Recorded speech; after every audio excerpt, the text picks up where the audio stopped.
Albert Einstein और Isaac Newton की जहानत के किस्से तो आप सब ने सुन रखे होंगे, लेकिन इन दोनों से ज्यादा ज़हीन एक और शख्स भी था जिसको कोई नहीं जानता। फैक्ट जीरो अड्डा में आपका फिर से स्वागत है। आइंस्टाइन और न्यूटन की अक्लमंदी और कारनामों से तो सब वाकिफ हैं, लेकिन आप ये जानकर हैरान रह जाएंगे कि एक शख्स ऐसा भी है जिसका IQ इन दोनों से बहुत ज्यादा है, मगर वो गुमनाम है। ये कहानी एक ऐसे शख्स की है जो दुनिया में अब तक पैदा होने वाले सब इंसानों में सबसे ज्यादा ज़हीन माना जाता है।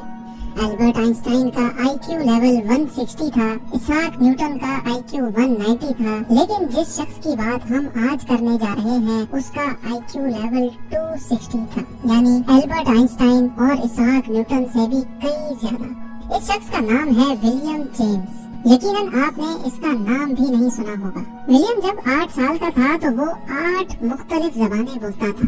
विलियम 1898 में अमेरिका के शहर न्यूयॉर्क में पैदा हुआ। उसके माँ बाप इंतहाई ज़हीन लोग थे।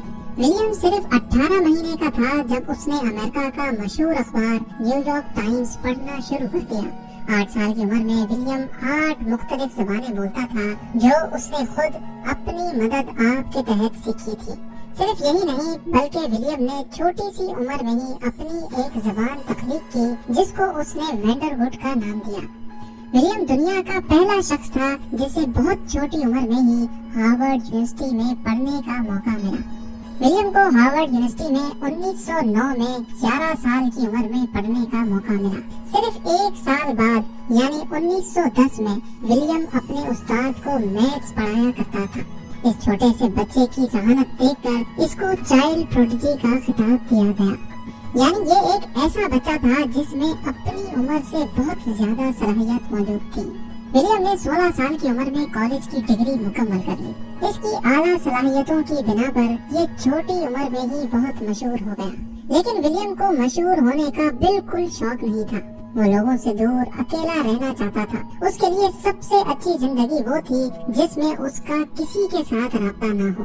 एक मौके पर विलियम ने ऐसा भी कहा कि वो कभी शादी नहीं करना चाहता। विलियम के वालिद ने बहुत कोशिश की कि वो और ज्यादा पढ़ाई करे, क्योंकि उन्हें मालूम था कि विलियम में कुछ खास जरूर है। जैसे जैसे विलियम बड़ा हुआ उसने अपने वालिद की मर्जी पर चलना छोड़ दिया। वो जानता था कि अगर वो आगे बढ़ेगा तो लोग उसे और ज्यादा जानने लगेंगे।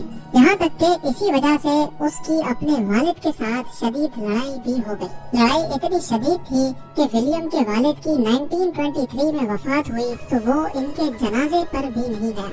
गुमनाम रहने के लिए विलियम ने छोटी मोटी नौकरियां की, लेकिन अक्सर ऐसा होता था कि लोग उसे फिर भी पहचान लेते थे। वही लोग जो इससे प्यार करते थे और इसके बारे में अच्छी बातें लिखते थे, अब इसके खिलाफ लिखना शुरू हो गए। विलियम ने वर्ल्ड वॉर 1 में जंग के खिलाफ आवाज उठाई, जिसके नतीजे में उसे 18 महीने की कैद हुई, लेकिन उसके खानदान वालों ने उसकी बेल करवा ली। विलियम ने अपनी जिंदगी का बकिया हिस्सा तन्हाई में गुजारा। उसका अपनी फैमिली के साथ भी कोई राब्ता नहीं था, यहाँ तक कि उसने अपना पेट पालने के लिए लोगों के छोटे मोटे काम तक किए। वो इंसान जो अपनी जहानत से बहुत कुछ कर सकता था, कुछ किए बगैर सिर्फ 44 साल की उम्र में दुनिया से चल बसा। इस तरह विलियम का किस्सा तमाम हुआ और लोग उसे भूल गए।